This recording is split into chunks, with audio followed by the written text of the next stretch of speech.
Assalamualaikum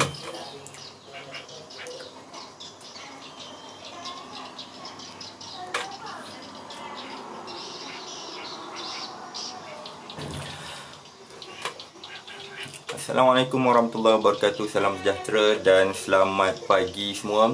Dan salam hari Jumaat 11 Disember 2020. Semoga hari ini ceria belaka. Dan kita dah tak bersiaran lebih kurang hampir 2 hari atau 3 hari sebab jadual saya sangat padat. Back to back ada seminar, ada ceramah yang saya buat, jadi tak berkesempatan. Hari ni saya berkesempatan, alhamdulillah. Hari ni saya live dari Kuala Lipis, Pahang. Okey, siapa yang sedang menonton, saya ucapkan selamat menonton. Jangan lupa komen di bawah, saya nak tengok siapa follower yang sentiasa follow saya, sentiasa tonton siri live ni. Alif Zuzarti. Waalaikumsalam. Alright. Okey, jangan lupa klik like, komen dekat bawah, saya nak tengok siapa. Okey, hari ni saya pilih ada satu soalan yang saya dapat dari tim saya. Diorang ni message, hantar soalan pada tim saya dan tim saya forward pada saya. Ada satu soalan yang saya pilih untuk jawab, dan saya rasa soalan sangat baik untuk saya jawab. Soalan dari Puan Hanis Adiba Muhammad dari Klebang, Melaka. Ni orang Melaka Alright. Adila Azman. Waalaikumsalam. Okay, selamat menonton. Okay, dia tanya, Puan Anis Adiba Muhammad dari Klebang, Melaka. Dia tanya, Assalamualaikum. Waalaikumsalam. Saya nak tanya, apa faktor yang membuatkan metabolisme semakin rendah? Apa faktor yang membuatkan metabolisme semakin rendah? Adakah disebabkan oleh kekurangan nutrien tertentu dan sistem di dalam badan, ginjal, buah pinggang, limfa tidak berfungsi dengan baik? Bagaimana untuk memperbaiki masalah ini? Ini dia ada kaitan dengan, dia tanya Puan Adiba ni tanya, Puan Hanis Adiba ni tanya, apa faktor yang membuatkan metabolisme tubuh badan kita ni semakin rendah? Bagaimana nak perbaiki masalah ini? Okey, saya ulang balik. Topik ni sebenarnya topik dah saya kerap kali ulang, dan saya juga ada hurai topik metabolisme ni panjang lebar dalam buku Makan Untuk Kurus. Siapa yang tak ada lagi, cepat-cepat dapatkan, dan anda boleh baca penerangan yang disebutkan tu, yang dihurai dalam buku tu. Bila kita cakap soal metabolisme, anda kena bayang macam ni saja. Tubuh badan kita umpama kereta. Anda kena ingat macam tu. Tubuh badan kita umpama kereta. Kereta perlu diberi minyak, kereta perlu digerakkan, kereta perlu dicuci bodi dia, kereta perlu dibersih, di vacuum dalam dia, buang habuk-habuk. Kereta juga perlu diservis enjin dia. Ada servis secara berkala, ada servis setahun sekali, ada servis 6 bulan sekali. Kena cek tayar, bunga tayar, angin tayar, minyak hitam. Kalau rosak, kena overhaul, kena tukar spare part, tukar dia punya dalaman komponen kalau ada rosak. Perlu orang yang ahli, foreman, untuk tengok kereta kita. Yang lebih bagus lagi, kalau kereta tu kereta Honda, pergi ke Honda Center. Kalau kereta tu Mercedes, pergi Mercedes Center. Kalau kereta tu BMW, pergi BMW Center. Sebab dia ada specialist dia. Sama juga macam tubuh badan kita. Kalau anda bayangkan, oh, tubuh badan aku macam kereta. Aku jaga kereta pun jaga baik-baik. Sebab kita dah beli, ada yang beli kereta sampai 100,000 lebih, 200,000 lebih. Ada yang paling murah pun mungkin Myvi, Azia 40,000, 50,000, 60,000. Itu pun ada servis. Walaupun kereta murah lokal macam mana pun, kita ada servis kita. Kita kena buat jadual skala kita. Mungkin 2 bulan, 3 bulan sekali kita pergi servis minyak hitam, cek timing belt dan sebagainya. Itu kereta. Tubuh badan pun macam tu. Okey. Jadi saya boleh huraikan, tubuh badan umpama enjin kereta. Ini saya bagi analogi mudah lah, simple. Tapi kalau audience saya di kalangan orang yang science stream, orang yang ahli sains, saya tak cerita macam ni lah. Dia orang dah faham metabolism tu apa. Jadi untuk mudah faham, kita kena bayangkan kereta. Ada tak kita buat servis berkala untuk tubuh badan kita? Yes, kita ada. Setiap hari kita mandi. Umpama kita cuci bodi kereta pun kita tak cuci setiap hari. Mungkin kita cuci seminggu sekali, 2 minggu sekali, sebulan sekali mungkin. Kita hantar car wash biar dia cuci. Tubuh badan kita pun juga, kita cuci. Kita ada timing bila kita nak cuci rambut kita, kan? Bila kita nak kalau macam saya, bila saya nak shave, ni saya shave 2-3 hari tak shave, memang dia dah jadi macam orang apa dah, tumbuh memang cepat, janggut, misai. So berkala, biasanya 2-3 kali cepat-cepat saya shave. Rambut mesti nak kena gunting. Ini pun dah panjang. Bila panjang saya akan pakai topi. Okey. Dan tubuh badan kita pun kena ada juga. Bila kita nak buat dental check up 6 bulan sekali, bila kita nak buat blood test. Tetapi kita dah terbalik. Kita jaga kereta kita lebih terperinci berbanding kita jaga tubuh badan kita. Kereta kita ada berkala tau. Tukar minyak hitam berkala. Kita ni apa yang kita buat berkala pada tubuh badan? Cuba anda fikir. Apa yang kita buat pada tubuh badan kita setiap hari, setiap minggu, setiap bulan, 6 bulan sekali, 3 bulan sekali, 6 bulan sekali, setahun sekali. Apa yang kita buat berkala? Kalau kita tak buat macam tu, cepat kita buat, better sayang tubuh badan kita macam kereta. Jadi kalau kita tak buat, tak jaga tubuh badan kita ni lebih baik dari kita jaga kereta, maka enjin kereta kita, metabolism tubuh badan kita akan rosak. Rosak tu maksudnya rendah. Jadi jawapan kepada Puan Hanis Adiba Muhammad yang dia tanya apa faktor yang membuatkan metabolisme badan seseorang menjadi semakin rendah, adalah disebabkan tubuh badan seseorang tu, tuan punya tubuh badan tu, dia tak buat servis berkala pada tubuh badan dia. Ada tak dia buat exercise? Ada tak dia buat simple exercise? Sepatutnya simple exercise kena buat setiap hari. Simple exercise maksudnya kita ada buat stretching. Ada mungkin kita ada buat pumping sikit, itu setiap hari. Itu light exercise. Ada berjalan sikit-sikit. Okey. Ada yang juga kita panggil medium exercise.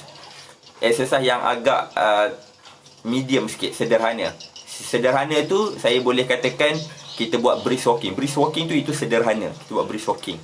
Brisk walking mungkin kita buat dalam 3 kali seminggu, 4 kali seminggu. Tapi setiap hari kita ada buat exercise. Kita ada berjalan sana, berjalan sini, dalam rumah contohnya. Kita ada bergerak, tak ada duduk depan TV, tak ada. Kita ada buat kerja sikit, kita ada mop lantai, sapu sampah sikit, kita ada buat stretching sikit, kan? Kita buat stretching kan. Itu mungkin kita buat setiap hari. 3 kali seminggu brisk walk. Yang intensity ada tak? Intensity tu yang high class punya. Intensity tu mungkin dalam sebulan sekali ataupun 2 minggu sekali kita pergi hiking. Ni intensity tinggi sikit. Kita pergi hiking. Hiking biasanya 1 jam. So itu intensity tinggi. Yang medium exercise ni umpama kata 30 minit macam tu, 20 minit. Kalau yang hari-hari yang light exercise ni, yang hari-hari kita stretching dalam 5 minit, 10 minit sudah. Itu cuba buat jadual berkala macam tu. Itu dari segi exercise. Dari segi physical activity untuk tingkatkan metabolism. Jadi kalau kita tak buat macam tu, tak ada physical movement berkala yang kita buat, maka metabolism kita akan rendah. Kereta, kalau kita tak, kereta juga kena. Kalau orang yang pergi kerja hari-hari jalan kereta, bawa kereta dia hari-hari pergi kerja, dan dia tak perlu nak takut kereta dia ada masalah sebab sentiasa bergerak. Tapi kalau kereta dia jarang gerak, seminggu sekali, dia kena ada juga dalam sebulan sekali, seminggu sekali, 2 minggu sekali, dia kena gerak jauh sikit. Panas enjin tu kerap sikit. Kalau tidak kereta boleh rosak tau. Kalau 2 bulan 3 bulan jadi pameran, saya tak boleh, mesti kena start enjin. sebab nak panaskan enjin. Tubuh badan macam tu juga, nak panaskan enjin, tingkatkan metabolism dengan cara physical activity.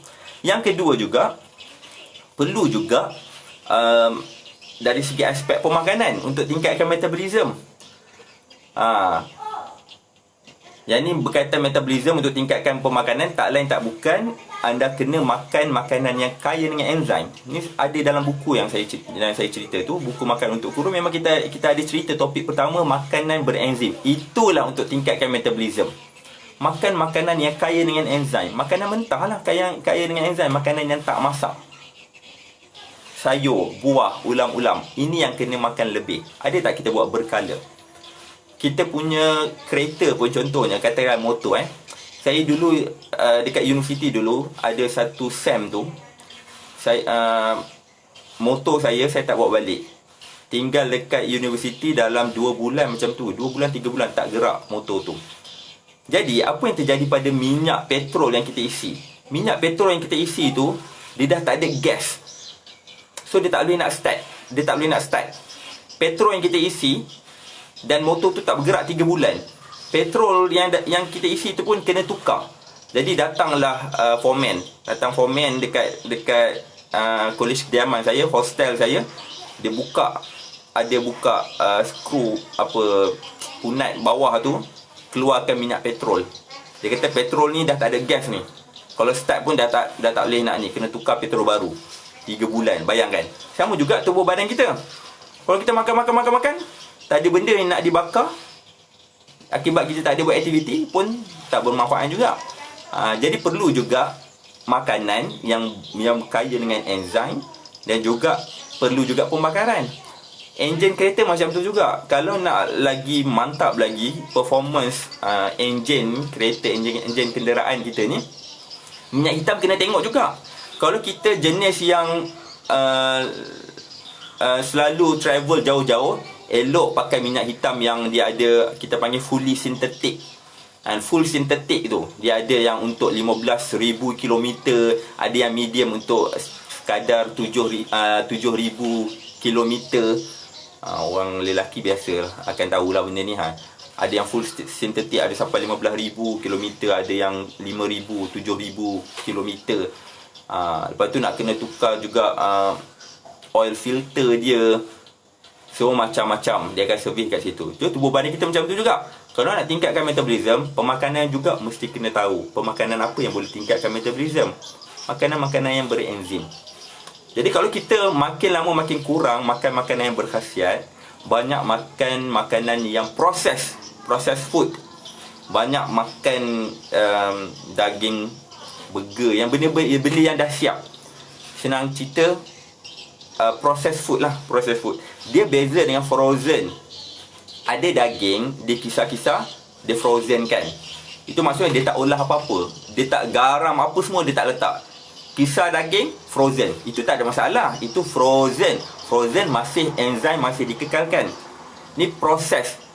Dia kisar daging tu, lepas tu dia tambah macam-macam garam, preservatif, kan, perisa, macam-macam. Itu diproses. Bila diproses macam-macam, letak macam-macam garam dan sebagainya, maka enzim berkurang. Daging burger, sausage, nugget, ini semua enzim dah tak ada, dah diproses. Bila tak ada, kita makan, dia tak jadi nutrien. Benda yang tak ada enzim, bila kita makan, dia dah tak jadi nutrien, dia akan jadi toksik. Dia akan ganggu proses metabolism. Inilah yang kita panggil makan ini jadi penyakit ni, makan ni jadi yang ni. Dia tak bakar, kan? Makan karbohidrat sepatut jadi tenaga, tapi enzim tak ada. Dia ada hanya karbohidrat, enzimnya tak ada. Jadi tak boleh nak bakar lah. Gula tak ada enzim. Gula pasir tak ada enzim. Dia hanya penyumbang kalori saja. Tetapi gula dalam buah, walaupun dia penyumbang kalori, tetapi buah tu sendiri ada enzim.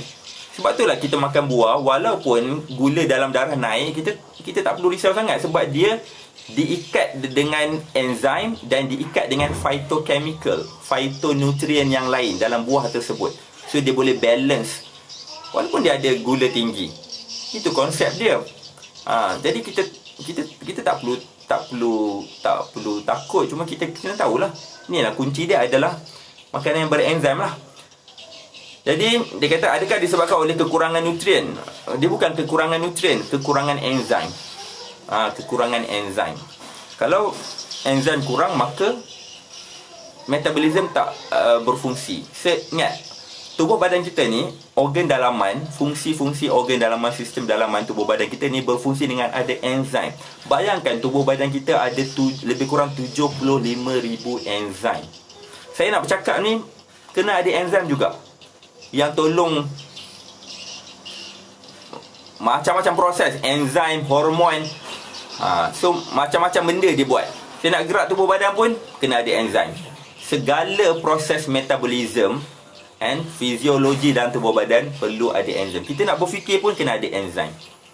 Sebab itulah kalau kita demam panas, kita nak fikir, kita boleh fikir tak? Dah tak boleh dah. Jadi kita demam panas, kita jadi macam lemah. Fikiran kita pun jadi macam lembab, semacam jadi sembab, tak nak fikir, dia jadi macam bodoh, macam tu.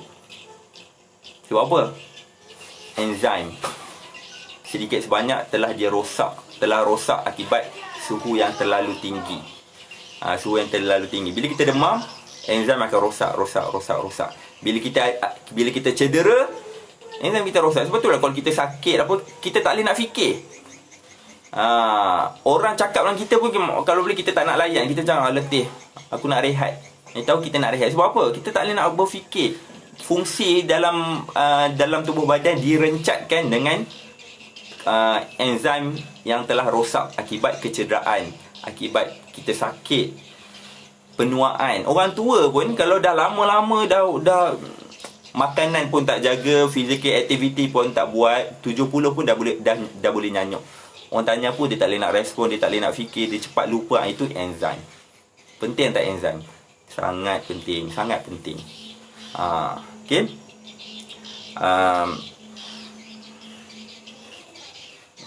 Jadi bila kekurangan enzim, anda kena ingat sistem tubuh badan banyak akan tergendala.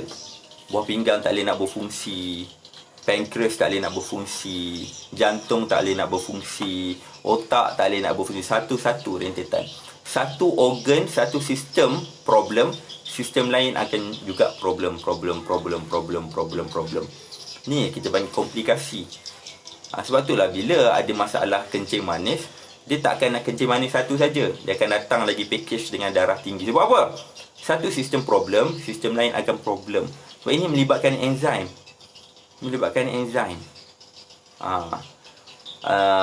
Sebab dia work together, dia bekerja sama. Dia bukan kerja asing-asing. Bukan jantung kerja lain, tak ada kaitan dengan buah pinggang. Tak ada. Sebab tubuh badan kita ni darah dialihkan ke seluruh tempat. Jadi dia akan bekerja sama. Sebab itulah kencing manis, darah tinggi. Lepas tu dapatlah komplikasi buah pinggang. Lepas tu dapatlah macam-macam lah. Paru-paru berair, ada masalah pneumonia, jangkitan paru-paru. Bila dah jangkitan paru-paru, tiba-tiba doktor kata paru-paru dah merebak ke otak. Tiba-tiba jadi down, koma. Ini semua ada kaitan dengan enzim. Bila enzim problem, jangkitan kuman mudah dapat. Semua ada kaitan. Ini kita panggil kaitan ni bukan kaitan secara langsung, directly, indirectly. Ini kita panggil complication. Komplikasi yang berlaku. Kesan daripada pemakanan, kesan daripada aktiviti. Jadi nak tingkatkan metabolisme, jawapan dia adalah physical activity sekerap mungkin, servis tubuh badan secara berkala. Ketiga, pemakanan yang baik. Saya tak kata seimbang, pemakanan yang sihat. Yang sihat, iaitu yang kaya dengan enzim. Banyak makan makanan yang kaya dengan enzim. Right? Okey. Saya rasa cukup itu saja, soalan ringkas saja. Jadi kalau anda ada sebarang soalan lagi, anda boleh PM tim kami. Anda boleh PM pada Amir, anda boleh PM Ihsan, Afif. Anda tengok di ruangan komen mungkin ada, ataupun kalau anda tak dapat nombor dia, anda boleh message personal di ruangan messenger. Right? Jangan tanya dalam grup WhatsApp. Kadang saya tak boleh nak baca. Terlalu banyak sangat grup WhatsApp yang masuk. Saya tak boleh nak baca dan saya tak boleh nak jawab pun. Okay? Alright, itu saja daripada saya. Saya tengok ada Puan Norazia Mokhtar, Amir Mizah. Apa lagi? Okey, siapa yang tonton, yang pembeli buku di sini, siapa yang masih belum dapat lagi nombor rujukan, anda boleh tanya tim konsultan Fihai mana nak dapat nombor rujukan tu. Kami akan bagi untuk anda masuk dalam private group coaching. Kalau tak ada nombor rujukan, kita tak approve. Kita nak fokus, saya nak fokus betul-betul kepada orang yang dah baca buku, pembaca buku. Sebab kita nak dapatkan result segera yang mungkin, sekerap yang mungkin. Okey, itu saja perkongsian daripada saya. Terima kasih spend masa. Saya live dari Kuala Lipis, Pahang. Okey, kita jumpa insya-Allah kalau berkesempatan. Kalau esok saya sempat, kita akan live esok. Kalau tak sempat, saya akan ganti dengan saya minta tim saya hantar YouTube punya video. Sebab esok saya akan bergerak balik ke Ipoh. Alright. Next week saya akan balik ke KL. So saya akan travel. Okey, Assalamualaikum warahmatullahi wabarakatuh.